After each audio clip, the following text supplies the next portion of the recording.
Colorado released their depth chart for week 2 at Nebraska. And I'm going to tell you, I'm not loving it.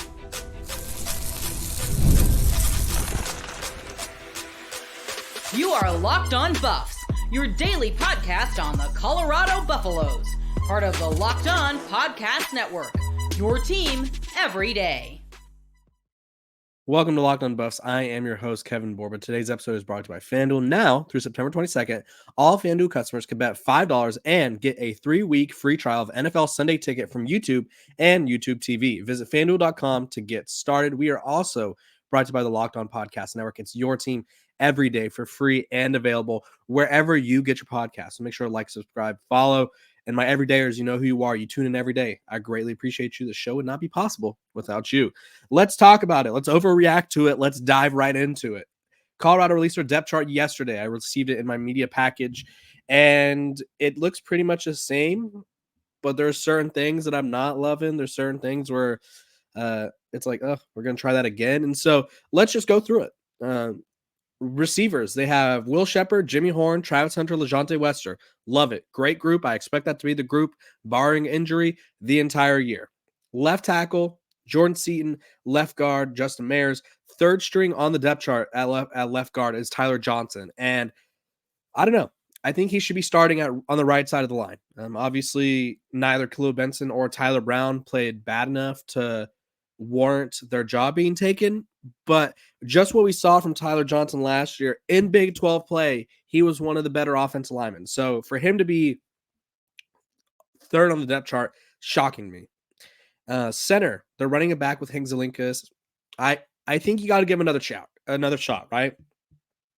If he has another game where he struggles, I don't think people realize Colorado doesn't have a very they're not deep at center. We'll put it that way. For reference, Hank Salinkas was someone who played a little bit last year, right? And he's 6'3", 285. And a lot of people say that's undersized. Well, the next guy behind him is Yakiri Walker, who played at UConn last year, and he's not that much bigger either. He's 6'2", 267. And so with Hank, you kind of have size and potential. With Yakiri, you're giving up size and hoping that he can hold up. And I don't know. That the center position is kind of a concern for me now, because after Hank, it's Cash Cleveland. I know Tyler Brown was working at center at times during the offseason. I don't know if the coaches ever felt comfortable enough for him to be there. Otherwise, I think they would have put him there. Right guard, they have Khalil Benson. Doesn't shock me. He was the highest graded offensive lineman during their week 1 win against North Dakota State. Tyler Brown starting at right tackle. Tight end, Savell Smalls and Sam Hart. Really, the tight end doesn't matter. It doesn't. They used them, if I remember correctly, it was like 7 plays last week. So Colorado is clearly not going to be doing any tight end personnel things. It is obvious that losing Shedeur Traore last year and then losing Shimon Mateer this year, tight ends don't love their role in this offense, is what I'm gathering. And Colorado does not plan to use tight ends because they don't have it. Any that are helpful, I guess. So in pass blocking last week, tight ends, Savell Smalls was the only tight end to get into a pass blocking set. He had 1 pass blocking play, and he was graded out as a 67.3. And then in run blocking, let me just make sure, Savell Smalls had 6 snaps run block on the run blocking plays, and then Sam Hart had 1. So a total of 7 plays blocking, 8 plays in total if you count Savell's pass blocking attempt. So realistically, the tight end is not a part of the offense, and it's very unfortunate. I think had Colorado kept Shimon Mateer, had Colorado just even put a little more effort into finding another tight end, I think that could have really added a dynamic to this offense. So I'm not loving the tight end spot, but it's just what they have. And I think it's going to be a lot like last year, where there's going to be a lot of 4 receiver sets, which honestly, you have maybe the best receiver unit in college football. So why would you want to give that up? Why would you want to take someone off the field? But at the same time, extra protection, extra blocking for the run game, it's not going to happen. Quarterback is obviously Shedeur Sanders. It is interesting, though. It goes Shedeur, Ryan Staub, who I think we all knew would be the backup, and then Dominic Ponder, who was a transfer from Bethune-Cookman. over Destin Wade and then Walter Taylor at QB5. So I said this, I think I was talking with Dalton from PFF. I don't care if it's Dominique Ponder, Destin Wade, Walter Taylor. If any of them are big, strong, mobile, can hold on to the ball, guess what? You just became the Wildcat quarterback. You just became the running quarterback. And I think Colorado needs another dynamic another dynamic to the run game, because the run game, it was atrocious week one. And they're running it back. They have Charlie Offerdahl starting again, Dallin Hayden behind him, Micah Welch behind him, Isaiah Augusta behind them, and then Brandon Hood bringing up the rear. I look at this running back room, and I personally think the way we need to think about this, because I know people are going to get worked up about this. I know people are going to be upset about it. I personally think that this running back room is, I look at it as like in baseball when openers were a thing, right? And if you don't know what I'm talking about, a few years ago, I think it was the Tampa Bay Rays, at least they were the ones that made it popular that I remember. They would start a relief pitcher and he would pitch a couple innings or two. I'm going to bring it up and I'll just give you guys the straight up definition. So an opener is a pitcher, normally a reliever, who starts a game for a purpose of matching up against the top of the opponent's lineup in the first inning, which is traditionally the best scoring inning. So he gets relieved by a pitcher who would then sort of function as what a starter would do. So this guy would come in, sort of face the top of the lineup. Whatever happens. Like it's like having a closing pitcher at the beginning of the game, so that way you could start off strong, right? I think Colorado's taking. Well, obviously, I don't think Charlie Offerdahl is like helping the offense start off strong. I think he's more so of an opener rather than a starter, right? I think Dallin Hayden, maybe even Michael Welch. I know Scott asked Coach Prime about him the other day, and Coach Prime kind of made it seem like we'll see what happens. But I just don't think that. I think they want to give Charlie Offerdahl a chance. I think that's what it comes down to. I think it's a personal thing. I think I'm not trying to take anything away from Charlie, but I don't know. Like, obviously, we're not in those practices. I'm not in those practices, so I can't see what Charlie's doing during practice. But I just don't know, like, if he's the running back, if he should be the running back one. Like, I just don't know. We haven't seen him really used in that manner. We haven't seen them use the running backs in the passing game. The running backs had one catch last week. And so the run game's just weird to me, and I feel like they need to figure it out. This would probably be a good chance to try, because obviously Nebraska has a solid secondary. So if you could get the run game going, could help out the passing game. But last week, Dallin Hayden led the way with carries with 9, and he averaged 2.2 yards per carry. Charlie Offerdahl had 5 carries for 15 yards, 3 yards per carry. And then Draylon Miller, who was used like Deebo Samuel like twice, and then I feel like we never saw him again, 3.5 yards per carry. So he led the team in rush it. Yards per carry, but then we never saw him again. So I don't really know what the plan is for this rushing attack. I don't love the depth chart look here. I think you got to start with Dallin Hayden, and then you can mix in Charlie, but I just don't know what the plan is. Moving on over to the defense, they have Samuel Kunalola starting over BJ Green and Taj McCoy, and then Nikhil Webb-Walker. You know, if they don't generate pressure here, like if Samuel O or Deion Hayes, right? It doesn't matter who it is. I think BJ Green needs to be a starter. That guy was all second team Pac-12 type of guy last year. Get him on the field more. I don't think Colorado needs to get to the quarterback. And part of what made Dylan Raiola special last week was he wasn't put under pressure, and you have to make him uncomfortable. And so I'm looking at PFF right now and determining who had the most pressures or hurries. There was 10 guys tied at 1. Amari McNeil had 1. Chidozie Nwankwo had 1, and he had a sack. Trevor Woods had 1 and a sack. Arden Walker 1. BJ Green had 1. Levante Bentley had 1. Samuel Kunalola had 1. Deion Hayes had 1. Taj McCoy. So no one's stepping up, right? So they got to figure something out. They need to get pressure on the quarterback. I thought BJ Green would get the start here. He's more experienced than Samuel O. We'll have to wait and see how that works out. Defensive tackle, Shane Koch still starting. Amari McNeil had a great game, and I know Coach Prime shouted him out. Not a starter yet, but maybe he's inching his way towards that. Chidozie Nwankwo, other starter. I did find it interesting that Torian Carter and Anquin Barnes started the spring game, and Torian transferred from Arkansas and played a lot of football there. They're third and fourth on the depth chart behind Ryan Buell. So that's interesting. Then it's Deion Hayes, Arden Walker, Quincy Wiggins, the LSU transfer. Inside linebacker, I know this is going to upset a lot of people. Trevor Woods, and then Levante Bentley starting over Nikhai Hill-Green. I thought Trevor Woods would do better. It seemed like coverage was a weakness for him last week, which is not what you want to see. Maybe it was just the angles that he was taking on those running backs because they kind of picked on him a little bit, right? Nikhai Hill-Green, I expect him to play a lot. I feel like Levante Bentley and or Trevor Woods, they're going to be like the opener per se. Corners, no surprise here. It's Travis. It's DJ McKinney. It's Preston Hodge. And then safety, Shiloh Sanders. And then Cameron Craig is listed as a starter. He did get injured. Coach Prime said that they were hoping he'd be cleared. So we'll see. Savion Riley stepped in and played a lot of snaps for him. And then place kicker, it's Alejandro Mata. Jace Feely still handles the kickoffs. Mark Fassett is the punter. Cameron Hawkins, long snapper. Kick returners, Jimmy Horn and LeJonte Wester. And then punt return, LeJonte Wester. So things I don't love. Center, but what are they going to do? I think they're shallow at center. I do. I don't love the running back situation. And I don't know what the right combination is for pass rushers, but I need to see more. I need someone to step up. I need to see more of someone. So you guys let me know what you think, what position group you disagree with the most, and maybe we could discuss it in the comments. When we come back, we're going to be talking about the comments made by a Nebraska player about Dylan Raiola and Shedeur Sanders.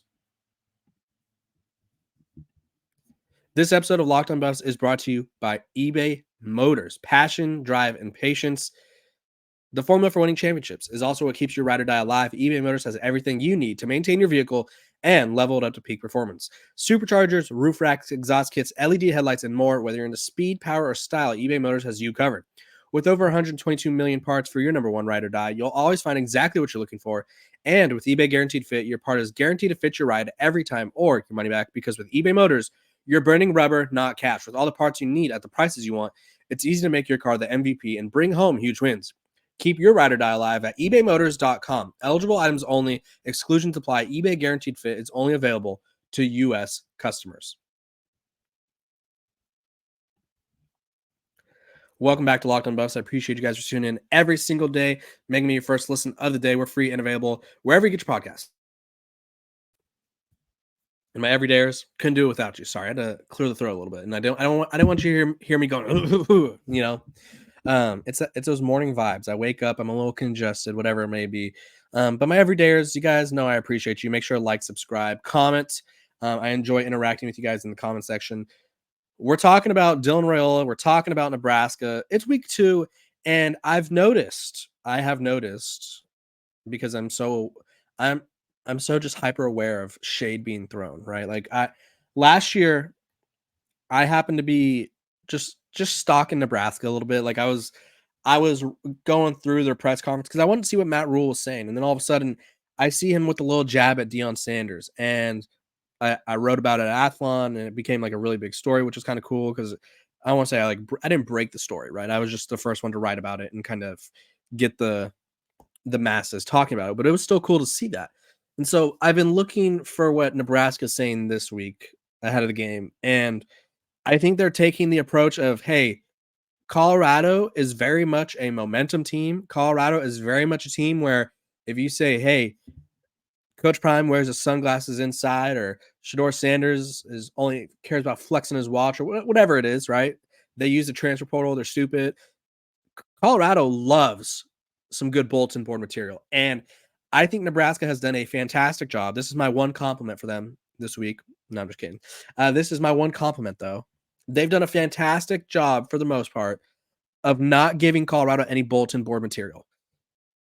You should never be only motivated by bulletin board material. I think that's kind of a weird way to go about things, because then it's like you're always having to prove it. But hey, whatever gets you motivated. I'm not going to take that away from people.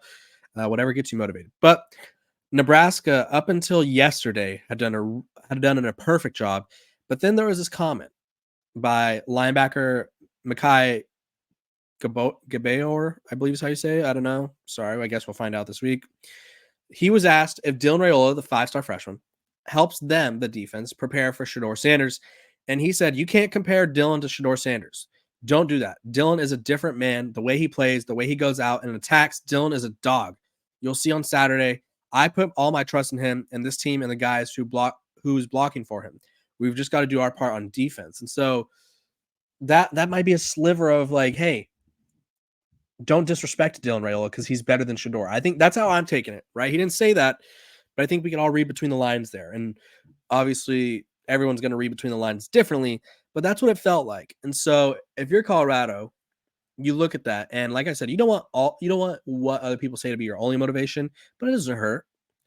You look at that and you go, oh, this kid's better than our quarterback who's a projected top 10, top 5, top 3 pick. Yeah, okay. They're saying that he's better than Shedeur. They're saying it's borderline disrespectful to compare him to Shedeur, and we're just supposed to take that. And so if you're Colorado's defense, right, you got to make him uncomfortable. Pass rush. Get pressure on him. I don't think he was pressured at all last week. The UTEP defense, bless their hearts, they tried their best. They didn't do much for against Dylan Raiola. Colorado's they got to get him off his spot. They got to get him running in a way where he has to take his eyes off his receivers. Because one thing about Dylan Raiola, and he's very Mahomesy, you're going to see a lot of. If I see a Patrick Mahomes graphic this weekend, I wouldn't be shocked, right? Because that's just how they operate. They are going to compare him to Patrick Mahomes because he is very, very similar to Patrick Mahomes. He will throw off platform. He scrambles around, but he's not really a runner. And he's just someone who is able to make all these crazy throws that you don't really see. And so for Colorado, they need to sort of pressure him to the point where he's just looking to not get tackled rather than I'm looking for someone to throw to. The secondary, I don't know if they're going to stay in man coverage like Dalton said. I thought that was a shocking sort of stat that Dalton gave us when he came on the show. If you guys don't remember, Dalton said from PFF that they had them in man coverage 70% of the time. And that's a lot, right? I think he said it was the most last year any defense averaged was 50% of the time. So Colorado was in man 70% of the time, according to PFF. Are they going to do that again? Are they going to give him some zone looks? Because Travis Hunter, he feasts. Travis Hunter feasts on playing in zone and sort of lurking, right? He's sort of like, oh, I'm just over here. Okay, diving interception. Yeah, that's Travis Hunter's MO. So is Colorado going to give him some of those looks where they try to bait him into throws? I think they should. And you just got to make him uncomfortable. Realistically, if this game comes down to it and you're asking me who I trust more, right now it's Shedeur Sanders. It could be Dylan Raiola next year. It could be Dylan Raiola in 3 years when he's probably going to be a projected top pick. But right now, I trust Shedeur Sanders a hell of a lot more than a freshman quarterback whose only experience is tearing up one of the worst defenses, one of the worst teams in college football. So that's all I got to say there. I think that's a little bit of bulletin board material, nothing too crazy. But if I'm Colorado, I'm putting on that specifically the defense. I'm putting that up on the board and going, they think he's better than Shedeur. We're going to show him why he's not. When we come back, I'm going to talk about the 4 things that I need to see from Colorado in week 2. Otherwise, they might lose. This episode of Locked on Buffs is brought to you by FanDuel. You've heard us talk a lot about FanDuel, America's #1 sportsbook. Well, we have something a little different for you. Now through September 22nd, all FanDuel customers can bet $5 and get a 3-week free trial of NFL Sunday Ticket from YouTube and YouTube TV. Then, with a YouTube TV base plan, you'll be able to watch every regular season Sunday afternoon out-of-market game. All you need is a Google account and a current form of payment, and you can cancel anytime. Just visit FanDuel.com. Download America's #1 sportsbook. Welcome back to Locked on Buffs. I appreciate you guys for tuning in every single day, making me your first listen of the day. We're free and available wherever you get your podcasts. Make sure to like, subscribe, follow. Also, after the games, we will have postcast shows from me. One of our other amazing hosts here at Locked On will be doing a postcast show on the audio version, so go check that out. Yeah, I think there's a lot to be excited about this week, right? Colorado, Nebraska, I think it was nearly it almost beat out Texas and Alabama for views last year. It was like 8.7 something million. I expect this to be the most viewed game of the day, or probably second again behind another Texas game, because Texas is playing Michigan. on Big Noon. They're at the Big House, and then I think that's kind of like the biggest game of the week. Like I still feel like we're in that college football point of the season where there's about 2 great games, and then all the rest are like really, really solid games. And yeah, I just look at the slate, and I'm not seeing another great game like Iowa State. That's going to be a really good game. It is, but it's not bringing in viewers like that. Kansas, Illinois, it's going to be a solid game. Tennessee, North Carolina State, that'll be a really good game. But 4:30 going up against Colorado, Nebraska, don't think that they outview them. And then 7 p.m. Oregon, Boise State, I think that'll get a lot of views as well. But Colorado has a chance to really make a statement here. And so what do they need to do to make a statement? One, they need to get to Dylan Raiola. They need pressure on him. Even if they don't bring him down, they need to make him uncomfortable, right? They need to make him force passes. They need to make him sort of always a little nervous in the pocket. Give him a little happy feet. That way he's like a little going through his progressions a little too quick. Maybe he throws an errant pass, or maybe he's just ready to throw the ball or take off and run or take a check down rather than the big play. Because you don't want Dylan Raiola to sort of you don't want him to get comfortable back there. So you need pressure on Dylan Raiola. Any sort of running game would help.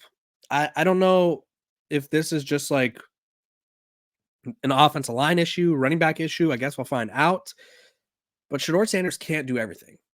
This passing attack cannot do everything. That's why Joel Klatt said this is the same Colorado team we saw last year in a way. It's 3 really good players, and then they're just making up for everything else. And this team needs to be more balanced than that. Dallin Hayden, you went from nearly starting at Ohio State, right? Like he was a guy a couple years ago, to now you can't beat out Charlie Offerdahl, and now you can't run against North Dakota State. We need some big plays from the run game. Be useful. I'm not saying like 150 yards rushing, but the rushing attack needs to be useful. Discipline-wise, I think this is a specifically certain members of the secondary. I think this game's going to get chippy, right? And I think there's going to be moments where Nebraska gets in your face, and we don't need late hits. We don't need shoves after the play. We don't need all of that extracurriculars, because that is what costs games. That is what costs you games. That is what can help Nebraska win games. And then offensively, passing game, protect Shedeur Sanders, first of all, but just get the ball in the playmaker's hands. I think that's as simple as that. Travis Hunter, LeJounte West, or Jimmy Horn, get them in open space. Will Shepard, you can throw it up to him. Get them in open space. Let them make plays. So just call a good game. Pat Shurmur, Shedeur Sanders, don't check into anything that's not appropriate, I guess you could say. I do think that this Colorado team can win. I think it's going to be a lot closer than last year. I have them winning by a touchdown this year. We'll see how that goes. You guys comment below. What is your key to success for the Colorado Buffaloes? Because I do think that you could go quite a different few routes. This has been another great episode of Locked On Buffs. Appreciate you guys for hopping on, making me your first listen of the day. We are free and available wherever you get your podcast. Make sure to like, subscribe, follow, give me 5 stars, and I'll see you guys tomorrow.